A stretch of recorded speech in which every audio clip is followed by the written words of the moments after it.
Hello दोस्तों, आज हम पढ़ेंगे फिगर्स ऑफ स्पीच के बारे में। हम लोगों की सिलेबस में फिगर्स ऑफ स्पीच है, तो इनका जो फॉर्मूला होता है वो है शैम्पू। क्या है? शैम्पू।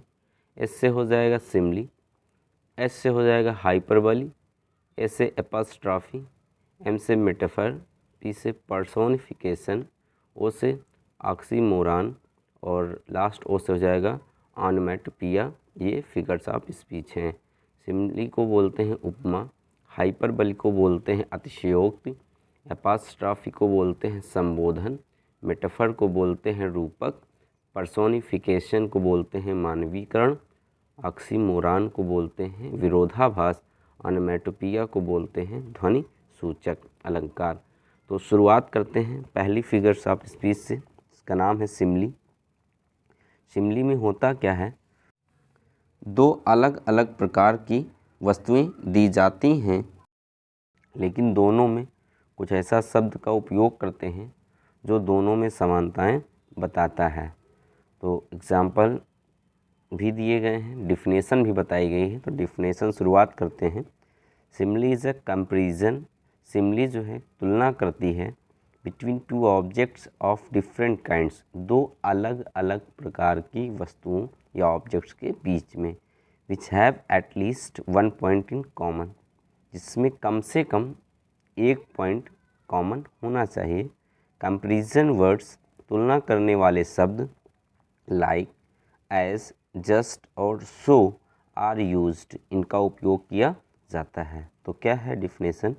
सिमलीज कंपैरिजन, सिमली तुलना करती है between two objects of different kinds, दो अलग अलग प्रकार की वस्तुओं के बीच में, which have at least one point in common, जिसमें कम से कम एक पॉइंट दोनों में कॉमन होना चाहिए।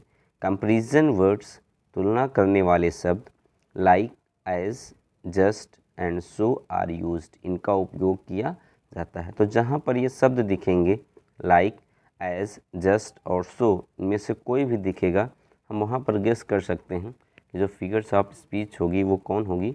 सिमली होगी। एग्जाम्पल देख लेते हैं दोस्तों। पहला एग्जाम्पल दिया गया है, life is like a dream, जीवन एक स्वप्न की तरह है या स्वप्न के जैसे है। इसमें हिंदी में अर्थ निकालने पर सम, समान, की तरह, जैसे इत्यादि शब्द निकलते हैं, वहाँ पर सिमली होता है। एग्जाम्पल दिया गया, life is like a dream, जीवन एक स्वप्न की तरह है।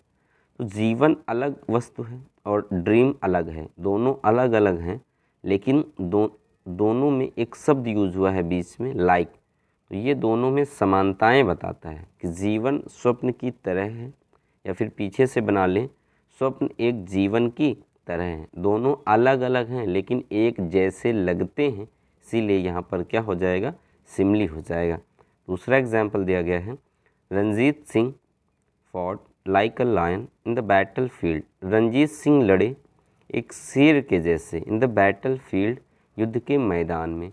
तो क्या रंजीत सिंह शेर हैं? नहीं, ऐसे वो फाइट किए बिल्कुल शेर के जैसे, इसीलिए यहाँ पर सिमली हो जाएगा।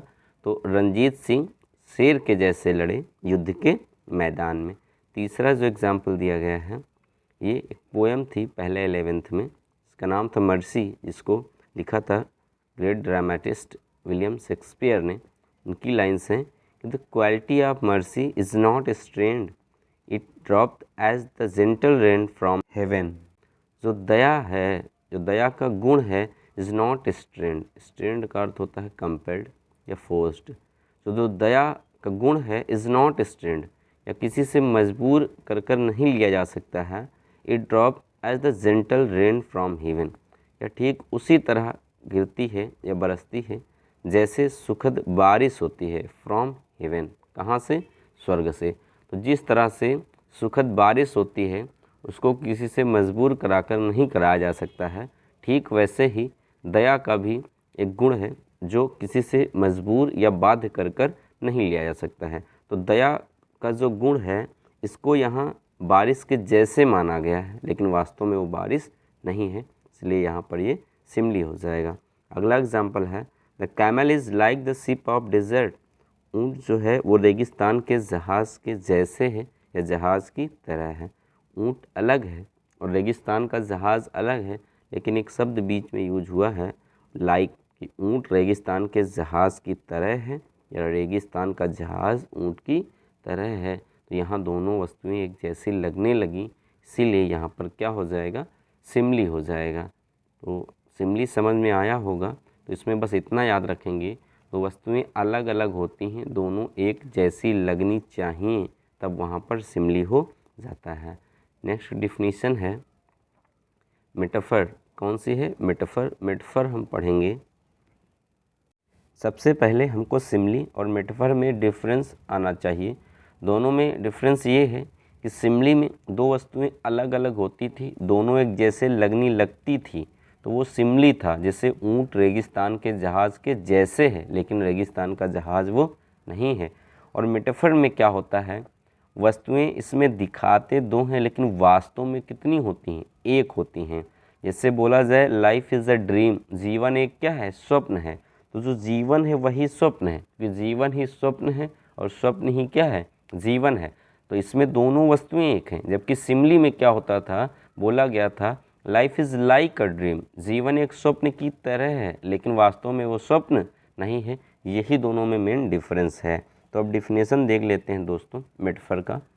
Metaphor is an implied simile. जो मेटाफर है, metaphor is an implied simile. Metaphor एक सिमली का उद्धृत रूप है। कंपैरिजन वर्ड्स, तुलना करने वाले शब्द, like, so, as are not used. इसमें तुलना करने वाले शब्द लाइक, सो, एज इत्यादि का उपयोग नहीं होता है। तो इनमें सब में अगर लगा दो कंपैरिजन वर्ड तो वो सिमली बन जाएगा, और हटा दो तो वो मेटाफर बन जाएगा। एग्जाम्पल क्या दिया गया है, लाइफ इज़ अ ड्रीम, जीवन एक स्वप्न है।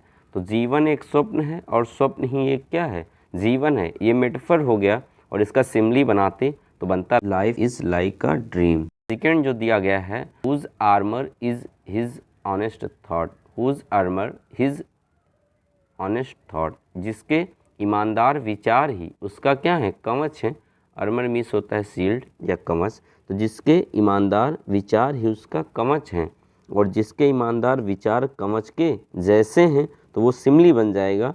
लेकिन यहाँ पर ईमानदार विचार ही उसका क्या है? कवच हैं, और जो कवच हैं वही उसके ईमानदार विचार हैं। तो ये मेटाफर हो जाएगा। नेक्स्ट एग्जाम्पल है the camel is the ship of desert. ऊँट रेगिस्तान का जहाज़ है।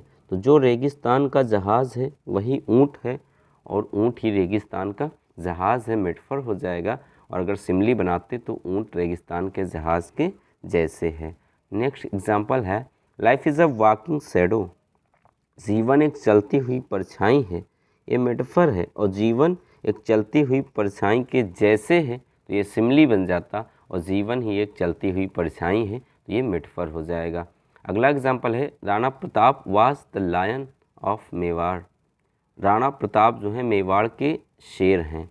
तो महाराणा प्रताप जो थे वो मेवाड़ के शेर थे, और मेवाड़ के शेर के जैसे थे, तो ये बन जाता सिमली, और जो शेर है मेवाड़ का वही राणा प्रताप हैं, तो ये हो जाएगा मेटाफर। अगला एग्जाम्पल दिया गया honesty is the best policy. ईमानदारी एक अच्छी नीति है या युक्ति है। तो जो अच्छी युक्ति है वही कौन है? ईमानदारी है, और ईमानदारी एक अच्छी युक्ति है। ये मेटाफर बन जाएगा। सिमली बनाते तो कहते honesty is like the best policy, ईमानदारी एक अच्छी नीति के जैसे है। तो इस तरह से डिफरेंस हो गया सिमली और मेटाफर में। हम पढ़ेंगे अगली डिफिनेशन पर्सोनिफिकेशन। पर्सोनिफिकेशन में क्या होता है? In personification lifeless objects and abstract ideas are presented as living beings having intelligence and personality. तो पर्सोनिफिकेशन में लाइफलेस ऑब्जेक्ट्स, जो निर्जीव वस्तुएं हैं, एंड एब्स्ट्रैक्ट आइडियाज़, और जो भाववाचक विचार हैं, आर प्रेजेंटेड, ऐसे प्रदर्शित किए जाते हैं एज लिविंग बींग्स, जैसे वो कोई सजीव हों, and having intelligence and personality, और उनके अंदर इंटेलिजेंस, बुद्धिमत्ता, एंड पर्सनालिटी, और व्यक्तित्व होता है।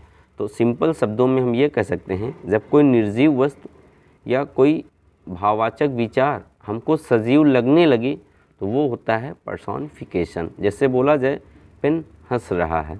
अब पेन एक क्या है, निर्जीव वस्तु है और हंसने का काम सजीव करता है, और पेन करने लगा है हंसने का काम, तो सजीव है नहीं बल्कि सजीव लगने लगा है, तो ये पर्सोनिफिकेशन हो जाएगा।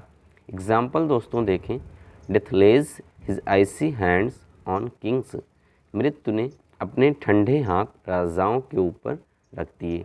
जो मृत्यु है वो एक भाववाचक विचार है, और जो हाथ होते हैं वो किसी सजीव के होते हैं, लेकिन यहाँ पर मृत्यु के हाथ हैं जिसने राजाओं के ऊपर अपने हाथ रखे हैं। तो अब मृत्यु हमको सजीव लगने लगी है, और जब कोई भाव या निर्जीव सजीव लगने लगे तो पर्सोनिफिकेशन होता है। अगला एग्जाम्पल है, experience is the best teacher, अनुभव एक अच्छा अध्यापक होता है, सबसे अच्छा अध्यापक अनुभव होता है। तो जो टीचर होता है वो चाहे जानवरों का हो या इंसानों का हो, टीच जो करता है तो वो सजीव होता है, लेकिन यहाँ पर टीचर कहा किसे गया है, एक्सपीरियंस को कहा गया, जबकि एक्सपीरियंस एक एब्स्ट्रैक्ट आइडियाज़ है, भाववाचक विचार है, और ये सजीव लगने लगा है क्योंकि इसे टीचर मान लिया गया, इसीलिए ये पर्सोनिफिकेशन का एग्जाम्पल बन जाएगा। अगला एग्जाम्पल है, लव इज़ ब्लाइंड, जो स्नेह है, जो प्रेम है, वो अंधा होता है। तो जो अंधा होता है वो चाहे कोई जानवर हो या इंसान हो, वो सजीव होता है, लेकिन यहाँ पर अंधा किसे कहा गया, स्नेह को, जबकि स्नेह एक भाव है और वो अंधा नहीं होना चाहिए, लेकिन यहाँ पर वो अंधा हो गया है।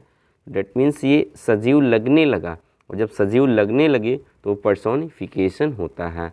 नेक्स्ट एग्जाम्पल है, opportunity knocks at the door but once. क्या है, opportunity knocks at the door but once, अवसर दरवाज़ा खटखटाता है लेकिन एक बार। तो जो दरवाज़ा खटखटाने का काम होता है वो कोई सजीव करेगा, लेकिन यहाँ पर खटखटा कौन रहा है, अवसर खटखटा रहा है, जबकि अवसर एक भाव है और ये खटखटाने लगा है, यानी इसमें सजीव के लक्षण आ गए हैं और ये सजीव बन गया है, तो ये हो जाएगा पर्सोनिफिकेशन।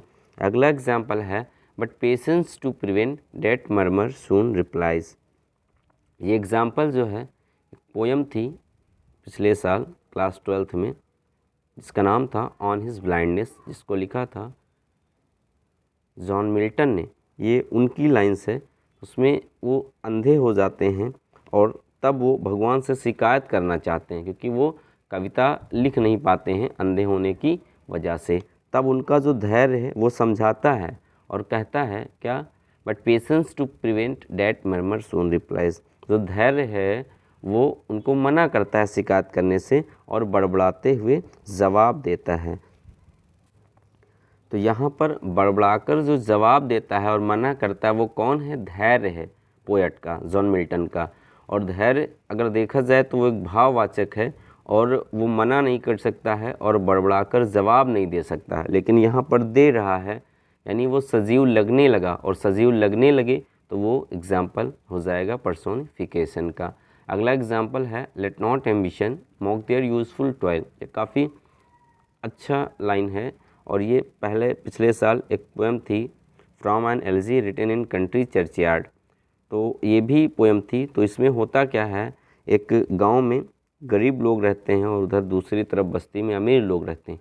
तो जो गरीब लोग हैं वो अपना जीवन अपने तरीके से व्यतीत करते हैं, मर जाते हैं, बाद में उनको गांव के कब्रिस्तान में ले जाकर दफना दिया जाता है। तो पोएट एक दिन शाम को बैठा था उसी कब्रिस्तान में, और पास में एक गिरजाघर था, वहाँ पर घंटी बजती है, शाम का समय होता है। तब कवि कहता है कि इन गरीब लोगों के यूज़फुल टॉयल मीन्स होता है महत्वपूर्ण कार्य, मॉक मीन्स होता है मजाक बनाना, एम्बिशन मीन्स होता है महत्वाकांक्षी लोग। तो पोएट अमीर लोगों को और इन जो दफन है कब्र में उनकी ओर संकेत करके कहता वो जो अमीर लोग हैं दूसरी तरफ वाले, उनको इन गरीबों के महत्वपूर्ण कार्यों पर हंसना नहीं चाहिए या मजाक नहीं बनाना चाहिए। तो वो लोग बरीड हैं, दफन हैं गरीब लोग अब इस कब्र में, कवि उनको सजीव मान रहा है, इसीलिए यहाँ पर पर्सोनिफिकेशन हो जाएगा। दोस्तों उम्मीद करते हैं ये फिगर्स ऑफ स्पीच आपको समझ में आई होंगी। बाकी की जो बची हुई फिगर्स ऑफ स्पीच हैं उनको हम नेक्स्ट वीडियो में पढ़ेंगे। अगर ये वीडियो आपको अच्छा लगा हो तो ज़्यादा से ज़्यादा अपने दोस्तों में शेयर करें ताकि उनको भी इसका लाभ मिलता रहे। और अगर आपने चैनल अब तक सब्सक्राइब नहीं किया है तो प्लीज़ चैनल को सब्सक्राइब कर दें और बेल आइकन पर प्रेस कर दें ताकि हर यूज़फुल वीडियो की नोटिफिकेशन आपको मिलती रहे।